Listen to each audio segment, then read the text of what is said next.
I was hard on you yesterday, Instagram. Let's make sure all this other shit's working.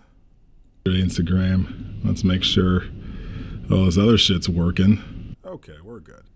All righty.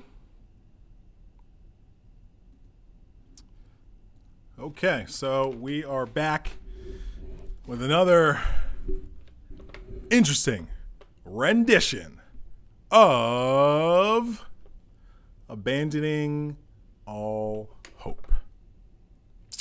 And I was going to do this on Thursday, but, you know, in reality, one, I'm doing something Thursday evening. Ooh, what is it? I'm not going to tell you. And two, with the passing of the brother tWitch, just some things I was thinking about off of that, I think interweave into this discussion about abandoning hope. So let's continue. So again, we are reading from this wonderful book, When Things Fall Apart by Pema Chodron. And where did we leave off? So go back and watch the first video if you want to get some context, because there's stuff I'm going to talk about in this one that directly relate to that, like having babysitters, hopelessness, our addiction to hope, all these sort of wonderful things. So go back and check that out, because I'm going to reference things and you'll be like, what is he talking about? Go get this book too, or not, whatever. Okay, so we're going to continue reading and then we'll get into other things. Hope and fear come from the feeling. Actually, no, let me go back. Let me go back because we got to get some context. Redoke. Okay, anyways. In a non-theistic state of mind, abandoning hope is an affirmation, the beginning of the beginning. You can even put abandon hope on your refrigerator door instead of a more conventional aspiration like every day in every way I'm getting better. Which, that is so funny that she said that in there, because that is so true, because those are just hopes that you're getting better every day. It may not even be aligned with reality. Now, as an occultist, I'm with that affirmation, but as a Buddhist occultist, she makes a great point. And overall, you'll get farther abandoning hope than you will with an affirmation that you're getting better and better every day. Because that means every day you'll be getting better and better. But it's like, do you want to be getting better and better, or do you want to be in this present moment feeling great, or whatever the fuck you want to call it? So, but anyways, hope and fear come from feeling that we lack something. They come from a sense of poverty. We can't simply relax with ourselves. We hold on to hope. And hope robs us of the present moment. Ooh. We feel that someone else knows what's going on, but that there's something missing in us, and therefore something is lacking in our world. So this is where, I was talking about the fear is kind of like, it's like a grizzled old weirdo, where that we can easily be like, oh, fear, get out here, you ugly old grizzled weirdo. But hope is sexy. Hope is stunning. Oh, look at hope. Wow. Oh my goodness, that's Hope's new outfit? Oh my goodness, right? We have just such a different relationship with hope, to our detriment, than we do with fear, right? Because we can look at fear like, oh, fuck fear, get the fuck out of here, fear, fuck you, fear, right? But hope, we're like, oh, well, come in, hope, oh yes, oh, sit down, do you want some coffee, hope, right? Completely different relationship. And again, as I mentioned yesterday, hope is, what do they call that? A wolf in sheep's clothing. I think it's an accurate description of what hope is, what hope does to us. And so we'll invite hope in. We'll serve hope pizza and butterscotch. Not on the pizza, but maybe. And we'll have a whole different relationship with hope, because hope is an attractive thing. Fear is not attractive, but hope is sexy. But at the end of the day, just like fear can keep you shackled, hope that balloon will pop and you will fall and you will break your leg or break your ankle or break your spinal column, depending on how high you are. Or you might just die from the fall if you're that high up. If hope is taking you up 2,000 feet into the air, when that balloon pops, woo, that might be a hip replacement, folks. So we need to understand that our relationship with hope is toxic. It's delusional, and it's further encouraged by society, this false, illusionary, delusional brand of dealing with reality. And again, I feel like if we're having the same conversation about like fear, yeah, you got to make friends with your fear. You got to smile at fear. Yeah, fear. It's like, yeah, you got to deal with that. People who are like, that makes sense. I got to deal with my fear. But it's like, I got to deal with my hope, and I got to abandon all my hope. That just sounds like nihilism. And, especially in the face of someone committing suicide, you would say that it's like, well, they have abandoned all hope. No, they could have still had some hope going on, but they also chose that it's like, well, that's not helpful. So this is it. I'm ending it. See you later, folks. And this sort of hope, and related to Twitch, who actually I didn't really know anything about until today. One of my friends mentioned about like, that really made me sad, and I had no idea what she was talking about. Then I go onto the interwebs on Instagram, and it's like, oh, this person. And, I'm like, oh, okay, who is this person? Then I research and I learn about him. Dancer, DJ, Ellen Show. So You Think You Dance. Wife is a dancer, right? Learns I got caught up real quick. And so there's someone I follow who made a video where he was very upset. He was friends with Twitch and his family, and he was very upset. He was crying, and he was just making the point, which usually when this sort of thing happens, people make this point, right? So I'm not knocking him for saying this, but I wanted to unpack this is part of the issue, this line of thinking. So he said, listen, if you know someone who's struggling, or if you're someone who's struggling, always know that there's hope, right? And also he said, always know that there's love, which, okay, I can get with that. I'll put that aside, right? But always know that there's hope. And I was thinking about that. And I was really thinking about it. I was like, that hope was actually, honestly, probably the problem when we really break it all down. Because think about it. Okay, you're successful. You have a beautiful wife. You have a beautiful family. You've done all these cool things. You're a dancer. You love dancing. You're out here. You're making people smile. You're making people happy from your dancing. And also, you got this darkness going on. Maybe it was pushed aside. Maybe it was a daily thing that kind of crept up. I'm not sure in his situation. Only speculations. But there is some darkness, which we all have, which we all have to deal with. He is no different.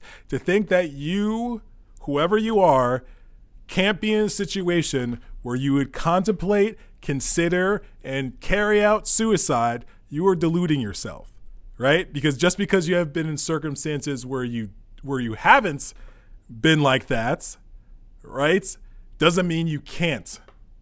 All right, and we need to be honest like that. Just like anybody, depending on the context and circumstance, can turn into a raging psychopath, right? I mean, it's like someone kidnaps your child and you just fucking lose it, and you just go into the streets with a machete just looking for your child and chopping niggas' hands off, right? Or it could be something else, right?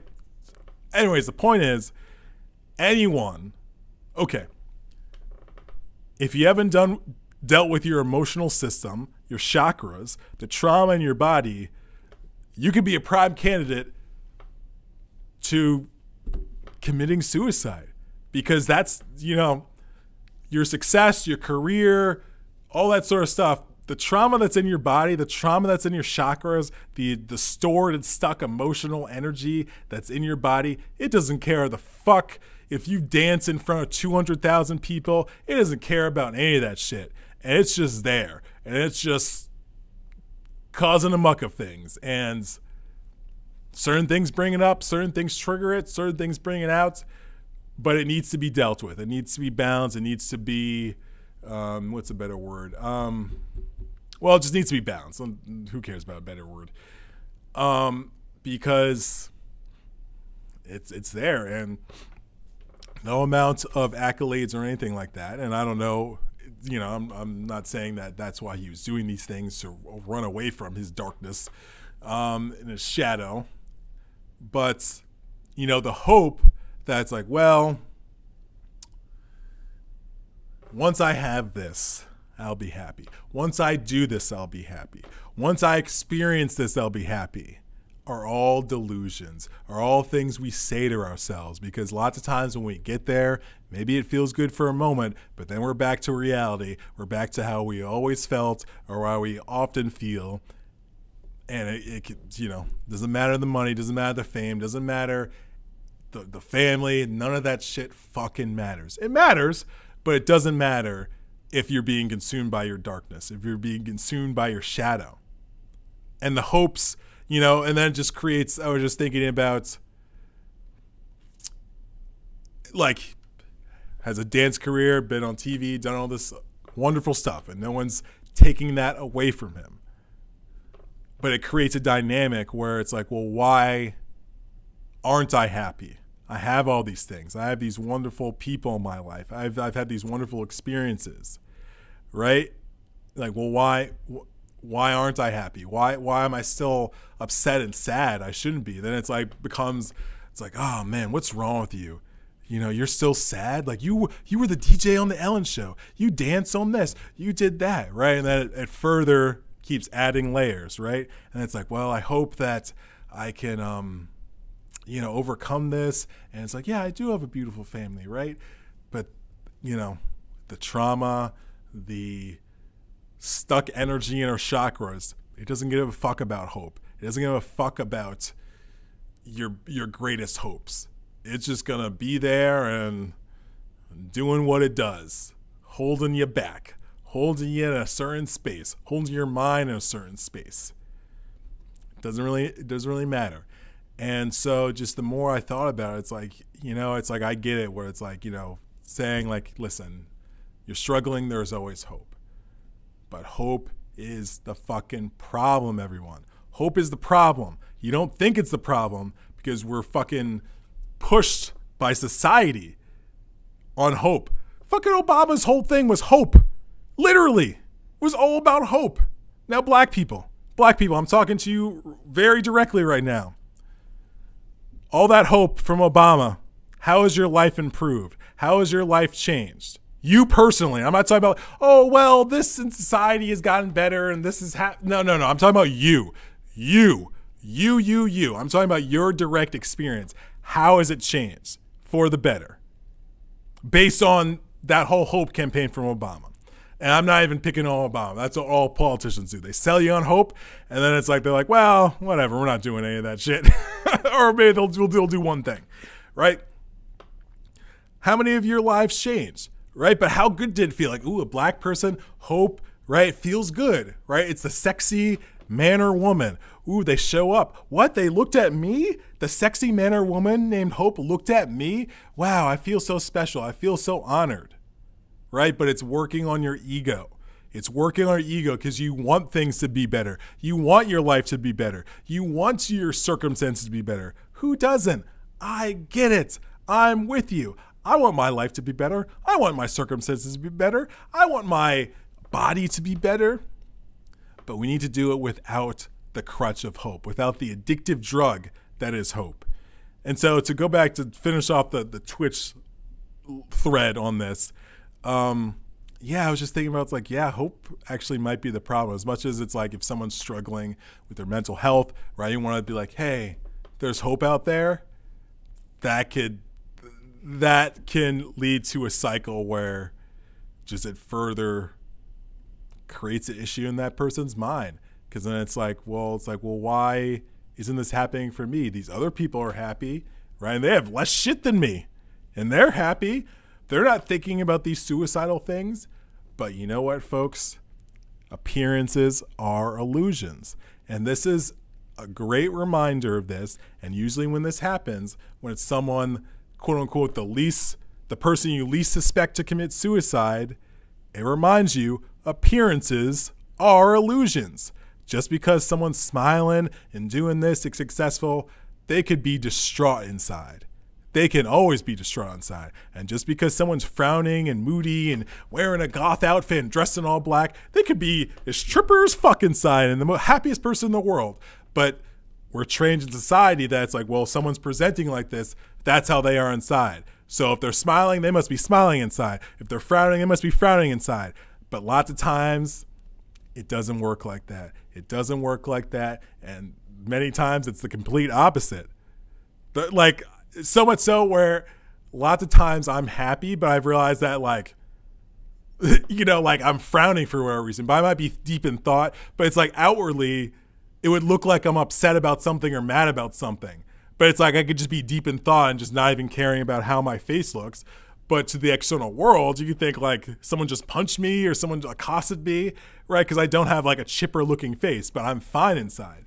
And conversely, I mean, how many times have we been smiling, happy, right, at work or something, at a family function, a social function, but something was tearing us up inside that no one knows about, only you know about, and you had to kind of like, you know, like you don't have to pretend. You could go there being like all sad and people are like, well, what's up with you, right? But it's like, well, why'd you go to the events, right? But it's like, hey, maybe you want to go to the events to kind of snap you out of it. But yeah, it's like the times in our life where it's like, yeah, we've been smiling, we seemed friendly, but there's something eating us up inside, like deeply, that no one may even ever know about except for us and except in our own minds. But it was killing us. Appearances are illusions. Just because you see all these people on Instagram, just because you see all these people on the interwebs, these celebrities, all these wonderful lives, that doesn't mean they're happy. And that, you know, I don't think I should have to say that, but it's worth repeating, right? There's a teaching moment. It does not mean they're happy. It does not mean they have their demons under control. It does not mean they have their shadow, their darkness, their trauma, their triggers, their chakra system, their emotional stuck energy. It does not mean whatsoever that they have any of that under control, balance, and able to deal with it where it's not going to get out of hand.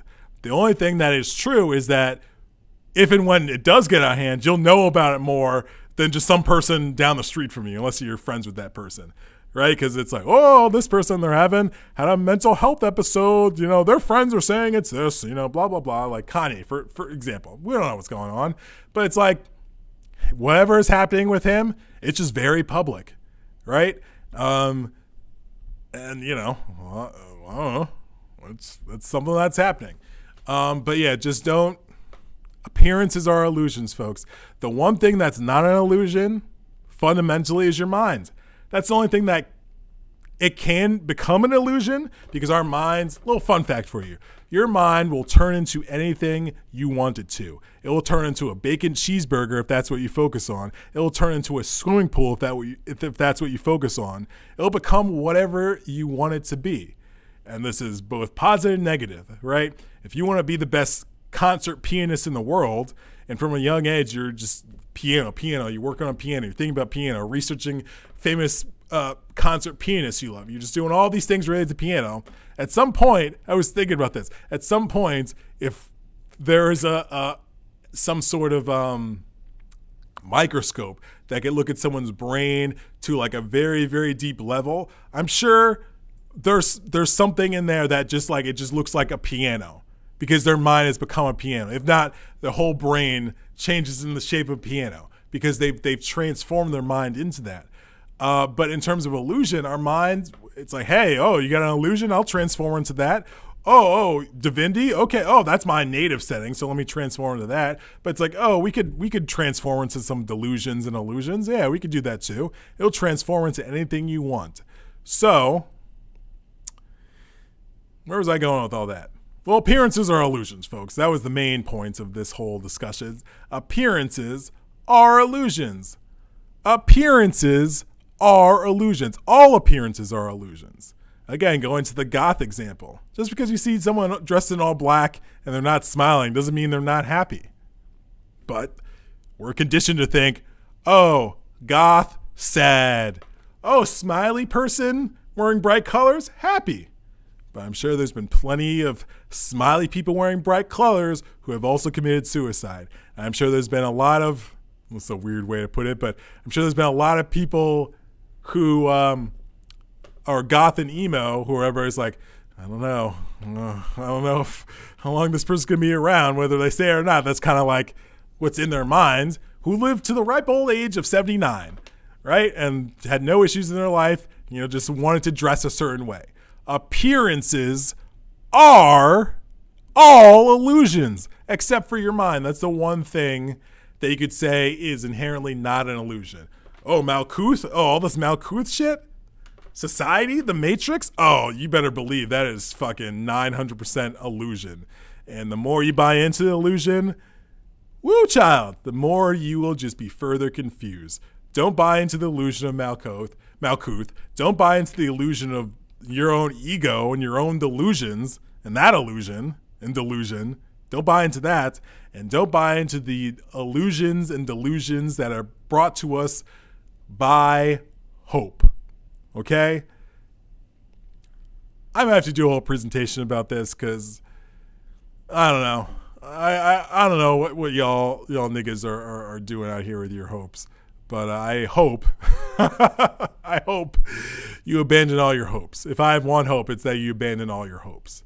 Because even if that balloon pops, it doesn't matter to me. That's on you. You're being led away and floating away by your own hopes that you've internalized, accepted, and you're running with, and that's on you. I'm just trying to present a different message on that regard. So, anywho's, let's get back to Pema. Okay, rather than letting our negativity get the better of us, we could acknowledge that right now we feel like a piece of shit and not squeamish about taking a good look. That's the compassionate thing to do. That's the brave thing to do.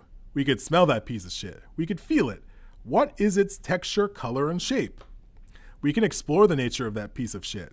We can know the nature of dislike, shame, and embarrassment and not believe there's something wrong with that.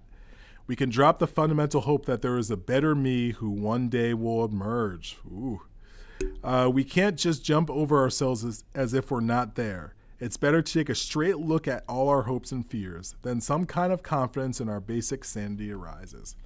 So, this is a good point to also go into, where it's like, yeah, we always want to leapfrog over ourselves. And I'm guilty of it, just like the rest of everyone else, where it's like, oh, the better me out there. Oh, that better me, the one over there, not this one. It can't be this one. This is not the version, but that better me, it's over there in the future. Oh, better me. Oh, yeah, you're just always like reaching for better me. Oh, better me, where are you? We're always reaching for that better me, right? But that reaching, that's the hope, and that's what fucks us up. The better you is right now in this moment. That's the best you. Right now in this fucking moment. There is no other you. There is no other person. It's you in this moment. And if you could say the better you is just you in another moment. That's the better you.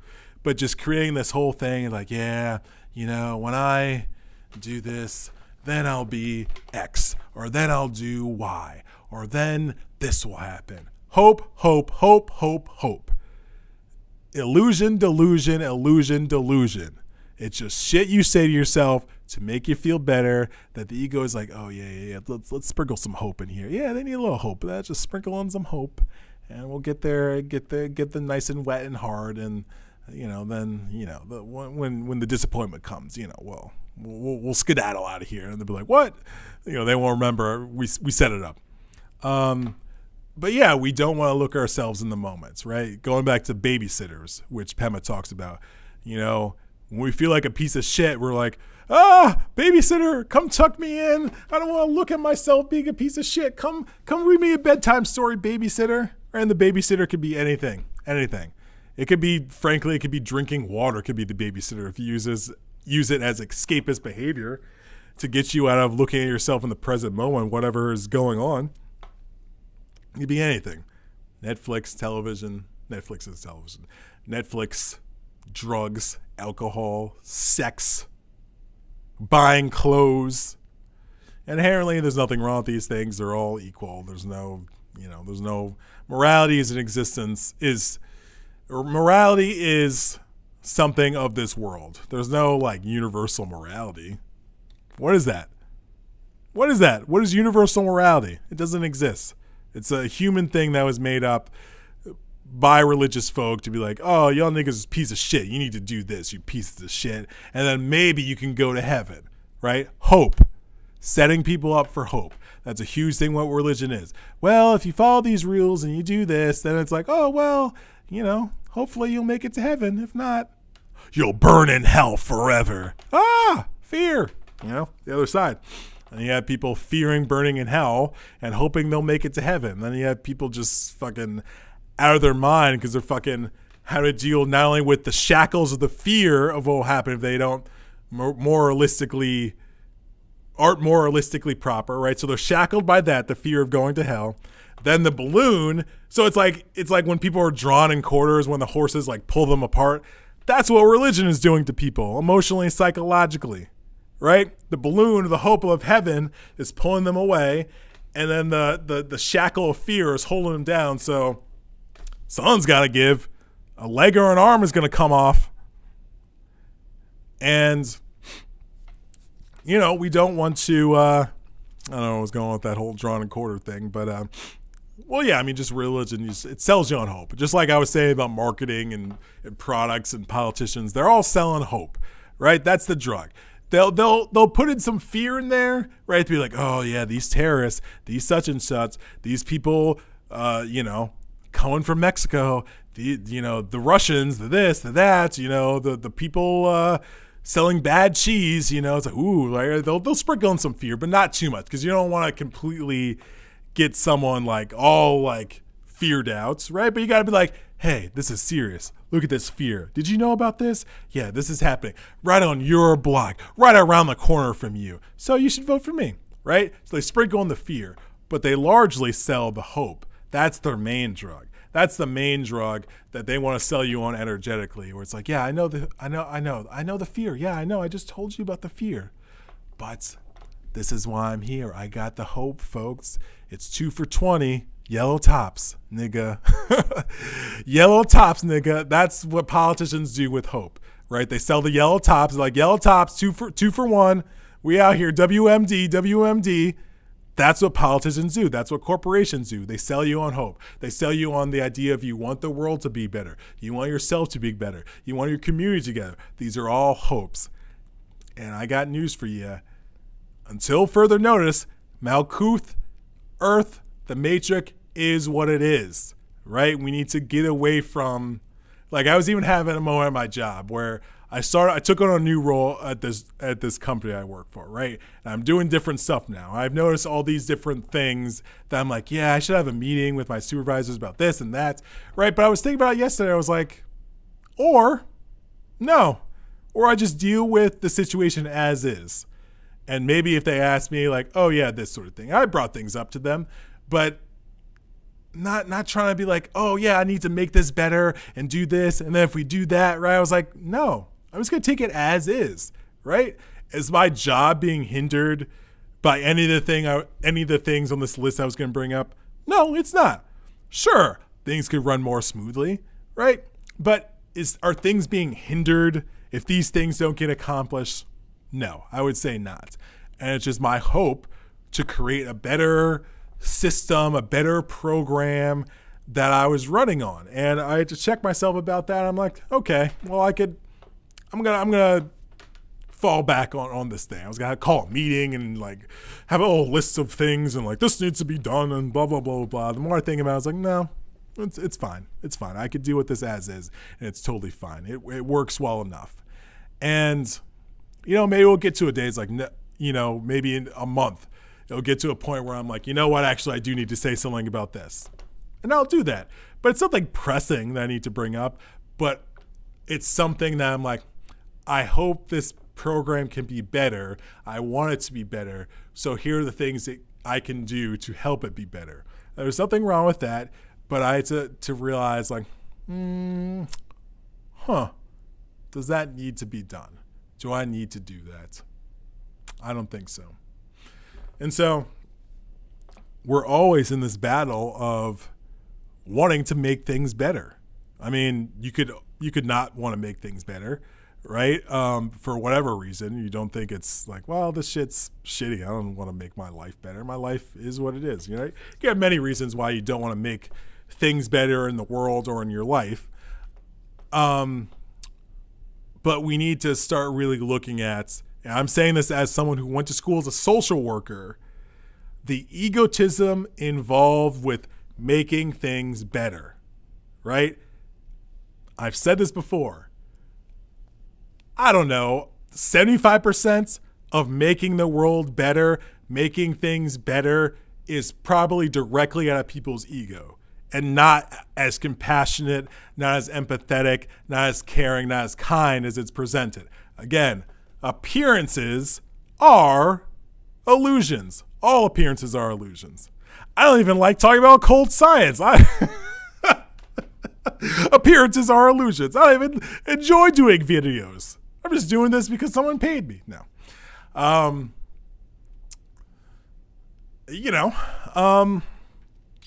Appearances are illusions.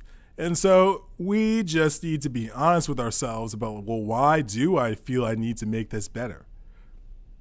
And have that honest conversation with ourselves. And often I don't feel like we do. We don't really probe that to a deep level of why do I need to make this better? Lots of times it's like, well, it's for the babies. It's for the children. Okay, I get that. How's that working out? I'm being callous, but I'm asking a question. How's that working out in Malkuth? Making things better for the babies. We've been saying that for generations. So either there's something that else is getting in the way of that, making it better for the babies, and obviously things have improved, whatever. Or things are what they are. And we need to stop thinking about, well, the world would be better if. No, the world is what it is. The world is what it is. Now, one's perception of the world can always change, right? I think it was Wayne Dyer. He has something where it's like the world is perfect. It's just our perception is fucked up. I would agree with that. I would say there's nothing wrong with the world because I'm of the understanding I get what this place is. I get what this place does to us when we come and have a physical experience. I understand why we have issues, why I have issues in my life. I'm understanding to a higher degree. So when the world is being the world and people react to the world based on the world being the world, I'm not surprised. It can always take forms where I'm like, oh, that's an interesting new flavor of the world being the world. Like, oh, I didn't see that one coming, but that's usually how it goes. Like, oh, I didn't see that twist. But I'm not necessarily surprised when the world is being the world, right? When fucked up shit happens. I don't want fucked up shit to happen, right? But that's a hope. Fucked up shit is going to happen. And I'm further releasing the idea. It's like, well, when everybody does a whole bunch of shrooms and ayahuasca, then the world will be idyllic. Okay, maybe. But also that could create more problems.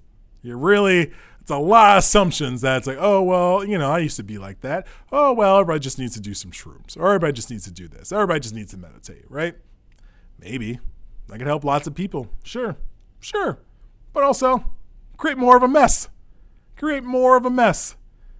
And that's not normally how we usually think of those things. We're like, well, when this happens, when we get the right people in office, I always love that. You know what? When we get the right people in office, man, they're gonna change this shit. How's that working out for you folks? I'm extra saucy and spicy today because it's just so silly now. How's that working out? How many generations have you saying, oh, we need the right people in there? At what point are we going to admit that it's like that whole thing isn't what it is? Politicians, government, that whole thing is what it is. Doesn't mean every once in a while a broken clock can't get the right time, right? But we need to understand what that shit actually is. And again, they are hope drug dealers of hope. That's what society does, the Matrix and Malkuth.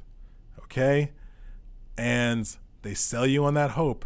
They kind of it's like it's like the concept of, shout out to Gabor Mate, when you look at people who have become addicted to drugs, right, hard drugs, right? You look at their ACE score, which is adverse childhood experience, right? It's a sort of survey or assessment you give to someone, and it could be to the extent of, their parents split up, there was a divorce, right? There was a loss of a close family member, a friend, all the way up to violence, abuse, all that sort of stuff, right? Rape, all those sorts of things, right? So it runs the gamut.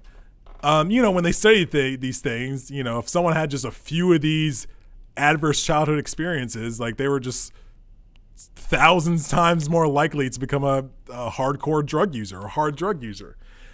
So it's like the fear, which is connected to trauma, right? Especially in the melanated minds, right? The fear and the trauma of just being a black person in the world, right?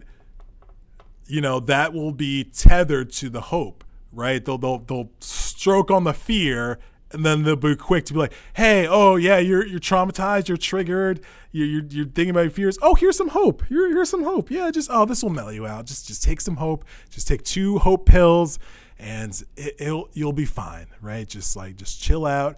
Take some hope pills.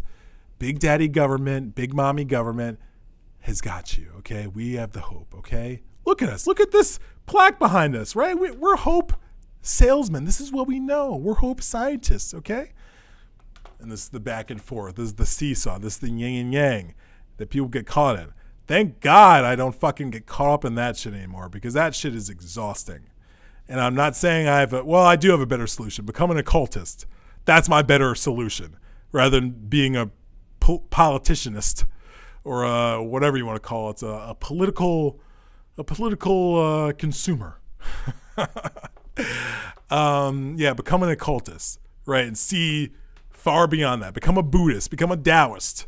You don't even necessarily become those things, but study those things. Study the occult path, study Buddhism, study Taoism, because them niggas would be like, yeah, illusions, folks. In their own different flowery ways, they'll come back to that point. It's like, that was an illusion. Oh, that too, yep. Oh yeah, you deluded yourself with that. Oh yeah. So that's my solution. That's how I navigate that space. And I just, when I see like, oh, this politician, whatever said this, did this, I'm like, oh, okay, interesting. That's funny. But I don't hold on to it like it's the bee's knees. Like, it's a revolving door. You know what I'm saying? Frankly, this is an unpopular opinion, but I hope Trump wins in 2024, because that shit would be hilarious, and nothing's going to change people. That's what you need to understand. And this isn't necessarily beating up on governments. They're there. It is what it is. You know what I'm saying? It's like a hammer. It has a job. A screwdriver has a job. Politicians, they have a certain job. Are you going to be mad at a screwdriver that can't hammer? You can be mad that a hammer can't screwdrive? No, you're going to be like, this is what those tools do. You use it for a certain task, and then you use another tool for another task, right? So I look at politicians as like, this is what they are. This is what happens. This is what they do. They're drug dealers of hope. It is what it is. So I don't, it's no water off my back, because, I don't even entertain the hope, the fear, the lies, the truths, the half lies mixed with truths. I don't entertain any of it. It's like watching like, ooh, what's on CNN politics today? Like it's a drama series. I don't look at it anything more than that. Real life, oh man, forget about it. It's like the most unreality illusion shit out there. But anyways, so this is what society does. It's a hope drug dealer, right? It sells you on hopes that you want to be better, hopes that life could be better, hopes that this and that and the other thing. But you know what? When you're snorting all those hope pills, when you're doing all those hope lines into your veins, you know what you're not doing? You're not being in the moment. You're not being present. You're not experiencing reality, good, bad, indifferent, ugly, disgusting, beautiful. Well, probably beautiful. You're like, oh, look at that. oh, that beautiful thing. But, ooh, disgusting. Like, oh, where's the babysitter again? Tuck me in, babysitter. You're going to just float away with the hope and not deal with your reality. So let's get back to Pema.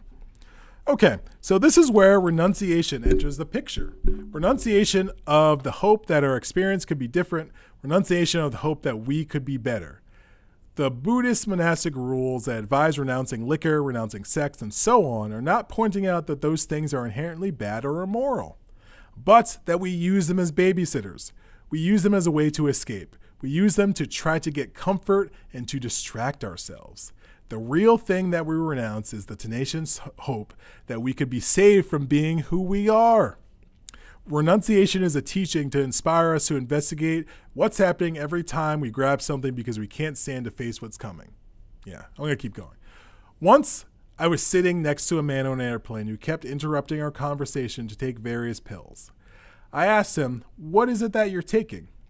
He answered that they were tranquilizers. I said, "Oh, are you nervous?" And he said, "No, not now, but I think when I get home, I'm going to be." You can laugh at this story, but what happens with you when you begin to feel uneasy, unsettled, and queasy? Notice the panic. Notice when you instantly grab for something. That grabbing is based on hope. Not grabbing is called hopelessness. If hope and fear are two sides of one coin, so are hopelessness and confidence. If you're willing to give up hope that insecurity and pain can be exterminated, that we can have the courage to relax with groundedness of our situation. This is the first step on the path. If there is no interest in stepping beyond hope and fear, then there's no meaning in taking refuge. There's no meaning in taking refuge in the Buddha, the Dharma, and the Sangha. Taking refuge in the Buddha, Dharma, and Sangha is about giving up hope of getting ground under our feet. We are ready to take refuge in this style of teaching. Whether we feel completely up to it or not, it is like hearing something hauntingly familiar, like the experience of a child meeting its mother after a long separation. And yeah, like kind of that, I feel like that's lots of times what happens with, what do you want to talk about? Spiritual people going after spiritual teachers and things like that. Why does this only say 12 minutes? Interesting. Very interesting. Because this has been on for more than 12 minutes, so I'm not sure why it says 12 minutes on here. Okay, well, hopefully. Well, I could get that video other places. Anyways. So, so a lot of people, that's why they'll go after a guru and spiritual teacher, because it's like, oh, this person has the answers, right? But what they're really seeking is they want ground under their feet, right? They want something where it's like, oh, okay, I understand now. And that's why it's like funny, the occult path and the spiritual path, because the further you go, the further you're like, what the fuck? Right? Because lots of times the information is conflicting, right? You could hear someone say something like, yeah, I had this experience, astral travel or whatever, right? Then you astral travel. And then it's like, I did not have that experience. My experience was like this in regards to, what that person was talking about. Let's say they meet an entity there. It's like, oh, that nigga was nice as fuck when I met him. Like, he wasn't trying to harm me. Like, interesting. But it's up to you as the scientist to determine what makes sense to you, right? Because just because some nigga said it and like that's his truth doesn't mean it's going to be your truth, right? It can lead some insight. It can be some interesting things you can reflect upon, but it doesn't mean it's going to align with your inner reality, your inner truth. That's what you need to figure out. That's your path. That is your mission. No one can do it for you, folks. No one can follow your path for you. That is up to you. You need to figure out what your truth is. Forget all the niggas out there. I don't care even if it's me. Hear all this shit I'm saying. Doesn't resonate with you? Fuck it. Throw it out. Sit back. Think about anything I said. And if it's like, ooh, okay, I think about that. And then yes and. If you've ever heard of yes and doing what's it called? What's this shit called when you do fucking improv? I don't know why that took so long to remember. It's like the idea of if someone starts a scene and like, oh, I'm driving a bus, right? Yes and is the next person is like, oh, I'm a passenger on a bus and I'm wearing a funny hat. And the next person keeps adding on to it, right? They accept what, the previous person set up and they add to it, right? In the same way, when I hear insights from other people, when I hear thoughts about topics from other people, and it doesn't necessarily even need to be yes and, it could be no and. It could be like, no, and I think about that this way. Right, this is my insight based on that topic that person presented to me. Or it could be like, yeah, it's like, oh, I see what they're saying and I vibe with that. And this makes me think of this, or this further makes me look at it like this. And you expand whatever the idea that the seed was planted from that person, but the original idea was just sprouted off of this. Because you had an original idea in there, but it just took something kind of bringing it out of you for you to kind of see it and be aware of it, right? Nothing else. They didn't like give you an idea, right? They just were a catalyst for the idea to come out of you. Like, anything I'm saying, niggas and all sorts of texts and books have been saying for many, many, many moons and millennia, and I claim no ownership on it. I'm just a vessel. I'm just a talking mouthpiece who is so inspired to share my insights off of this information, my thoughts and reflections and feelings and perspectives on this information. But ultimately, it's up to you to figure out what is your truth, how this aligns for you, if it makes sense for you, and how it intertwines and interweaves with your life and your truth.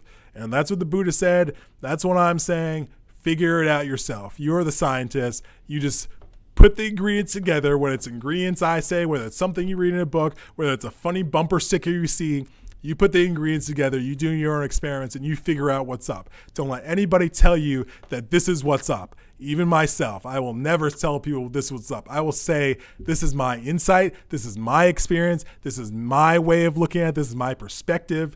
But even then, again, it's something that's come through me, then initially it's mine, like I own it. I have a receipt. Hey, look at this insight. This is my receipt insight. You know what I'm saying? Look at it right here. Like I bought it on July 5th, 2021. I got the receipts to prove it, right? It's not about that. It's about just the information coming to me and being like, yes, and okay. Let me put a video out there about that because I feel this is an important topic that I haven't seen someone do a video about abandoning all hope, so here I am. I'm sure there's videos out there, but I haven't seen them. Anyways, so lots of times when we seek out gurus and teachers, it could be spiritual teachers, it could be business gurus, it could be any sort of guru or teacher. A lot of times that's our ego wanting ground under it. It's not necessarily about the information about it. It's like, oh, I want a security blanket. Again, I want the babysitter to come and swaddle me and tell me a bedtime story and give me a bottle because I don't want to deal with my own reality myself.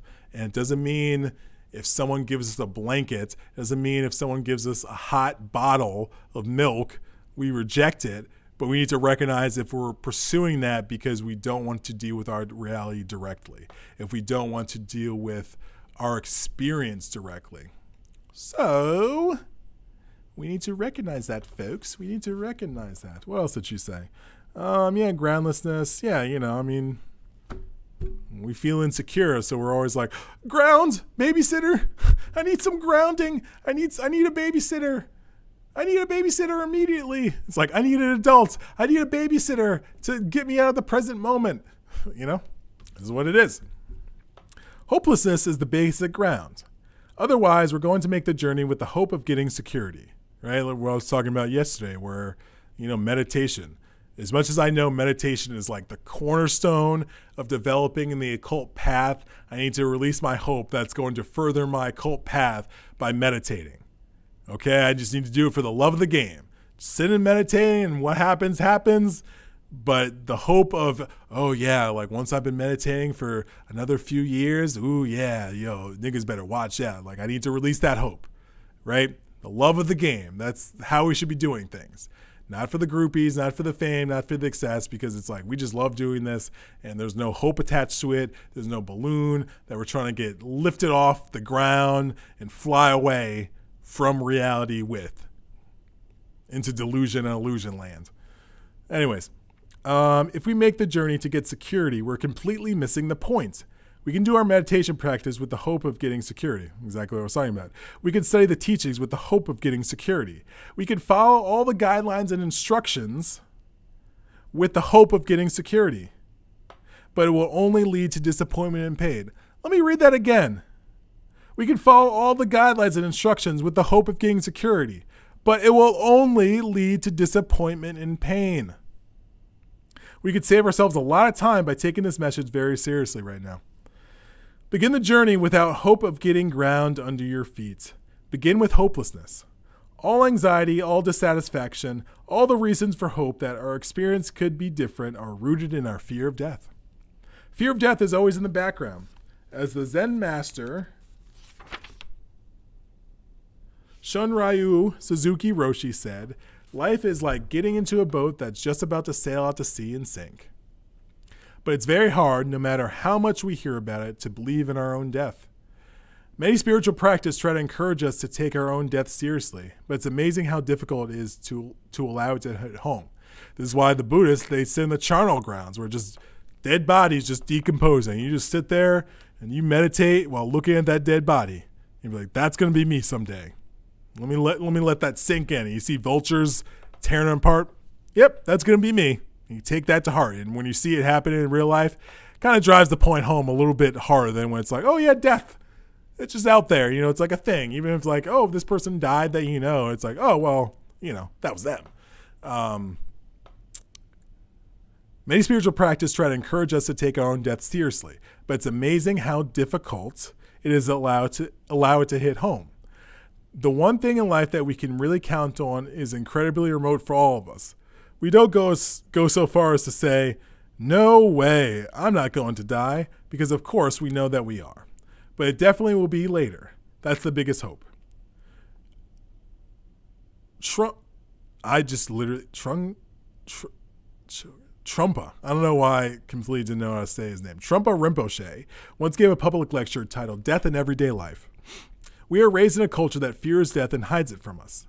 Nevertheless, we're always presented with hope, right? Not death. Well, we are presented death, but like in a not a Buddhist or Taoist way, or even a cult way. We experience in the form of disappointment, in the form of things not working out. That's why when you look at traditional cultures where shamans are involved and they do rituals just as a matter of going about their daily life, think about how they relate to death, right? We could say they have superstitions, which they could. They could create some superstitions. If we don't bury this person, they'll come back and turn into a zombie and grab my butt. There could be so many superstitions that are built around it. But at the very least, a lot of traditional indigenous cultures are at the very least like, oh yeah, we'll see that nigga again. Like, he's just going down the street. Oh, the other side? Oh, he's with Mitch Johnson on the other side. You know what I'm saying? It's not like, oh, death, he's gone. Yeah, in this form, but he's just transformed. He's just taken on a new form, right? It's like, oh, just got a new winter coat. Like, oh yeah, that old winter coat. Yeah, no, it's like, it's summer now, so, or winter, whatever. Okay, we are raised in a culture that fears death and hides it from us. Nevertheless, we experience it all the time. We experience it in the form of disappointment, in the form of things not working out. We experience it in the form of hiding things, always being a process. Oh no. We experience it in the form of disappointments, in the form of things not working out. We experience it in the form of things always being a process of change. When the day ends, when the second ends, when we breathe out, that's death in everyday life. Death in everyday life could also be defined as experiencing all the things that we don't want. Our marriage isn't working. Our job isn't coming together. Having a relationship with death in everyday life means that we begin to be able to wait, to relax with insecurity, with panic, with embarrassment, with things not working out. As the years go on, we don't call the babysitter quite so fast. Death and hopelessness provide proper motivation for living an insightful, compassionate life. But most of the time, warding off death is our biggest motivation. We habitually ward off any sense of problem. We always try to deny that it's a natural occurrence, that things change, that the sand is slipping through our fingers. Time is passing. It's as natural as the seasons changing and day turning into night. But getting old, getting sick, losing what we love, we don't see those events as natural occurrences. We want to ward off the sense of death no matter what. And this is, again, this is where the hope will sweep in and be like, oh yeah. Like I was talking earlier with my friend about, if you're a parent, right, even if you don't articulate or not, there's an underlying hope that your child is going to outlive you, that you are not going to have to bury your child. But we know for a fact, presented much evidence, that is not always the case, right? There's been plenty of times, whether it's babies, teenagers, young adults, middle-aged people, where for whatever reason, parents will have to bury their child, and it's like, well, parents shouldn't have to bury their child. And my response to that, is like, niggas shouldn't get shot by the cops. We know that happens. And we know that children die before their parents. But there's a hope attached to it. And I'm not saying if the hope wasn't attached to it, it would be any less sad or traumatic or shocking when this happens. But it doesn't help that there's a hope attached to that parents have somewhere in their subconscious or in their conscious mind that they're thinking about. That's like, oh, I hope this nigga outlives me because I don't want to deal with burying them. That's a real reality because, it's like our own death is one thing, but it's like the death of other people. Oh, man, it's like, well, I'm going to live a long life, or I hope to live a long life. Not everybody does. Some people die at 20. Some people die at 5. Some people die at 93. And some people die at 40. And the people die at 40, they could have been super healthy. And the people die at 90 could have smoked every day of their life. There's no rhyme or reason to it sometimes. And, it defies even health and science at some points. And this is where you put on your occultist hat and be like, what was going on with that person where they lived that long?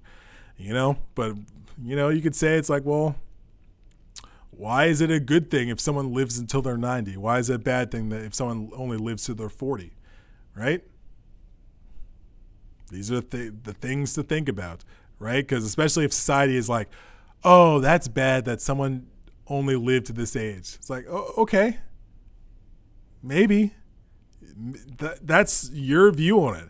And that's how society views death, where it's like, oh, you're in Malkuth longer? Oh, that's good. Oh, you're in the fucked up Malkuth matrix? Oh, that's great. Oh, 50 more years in the fucked up matrix? Oh, yeah, that's wonderful. That's lovely. Yeah, that's what we all want compared to being energetic form out in the other worlds. Yeah, which do I want? That's not even close. The one I want, right? I'm not going to cut my time here on Malkuth short. But if it gets to a point where it's like, hey, I'm 50 and something's happening and, I have an illness, I can make peace with that. I say that now. If I'm lying in a hospital bed and that's happening, well, I'm sure my tune will slightly be different. But hopefully, see what I did there? I've dealt with my hopes further at that point. So, when the time for that ship to sink, whenever it comes, I can be like, all right, well, ship's sinking, thought we were going to be a little bit further out, but here we are, and we can roll with it.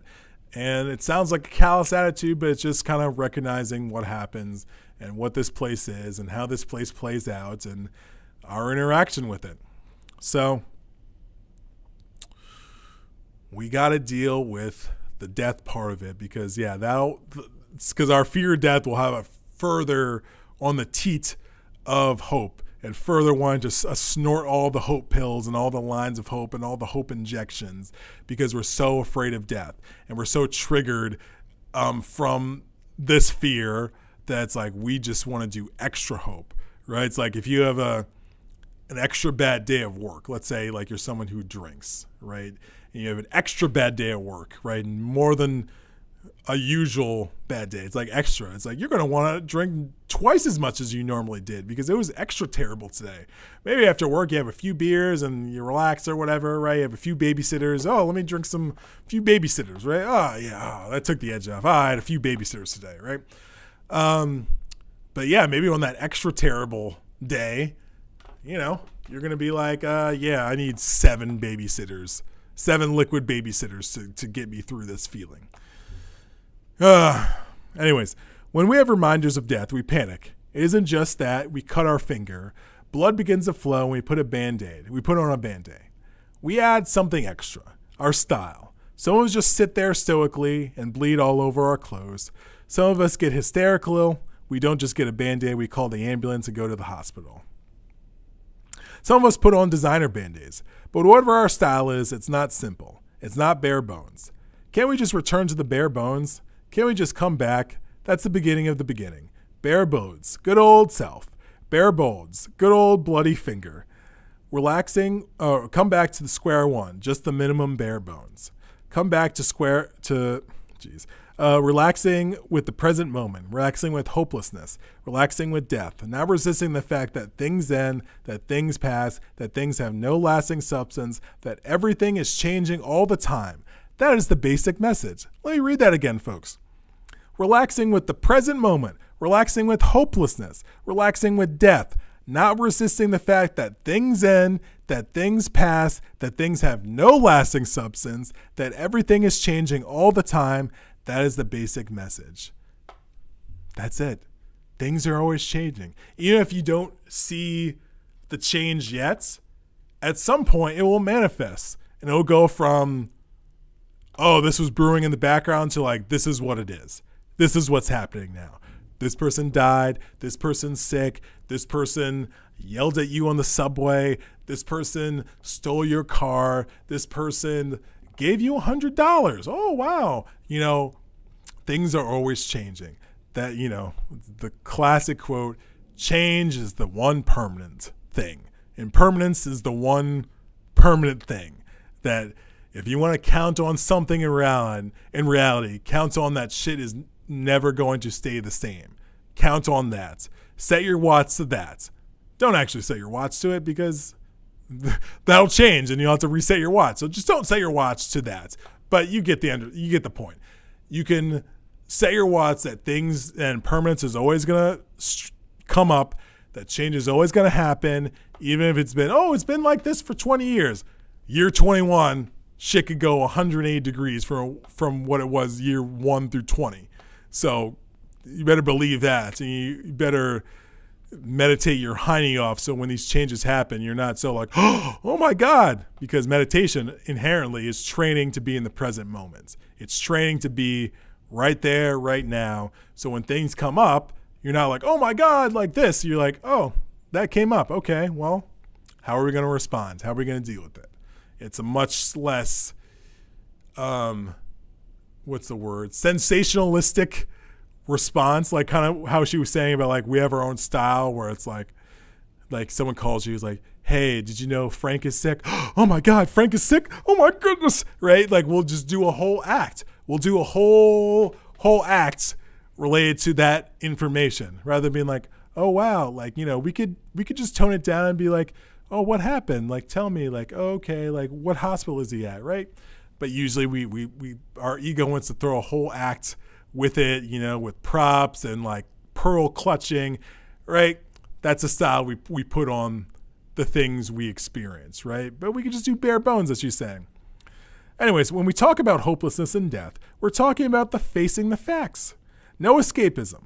We may still have addictions of all kinds, but we cease to believe in them as a gateway to happiness. And that's how I feel. As much as I still consume cannabis, I see it for what it is. And when I think about my life long term, I don't think about like, oh yeah, when I'm 50, I'm smoking joints. Like that's not, when I think about like how I want my life to evolve, me smoking is not part of the equation. So, you know, it's a phase, if anything else, you know.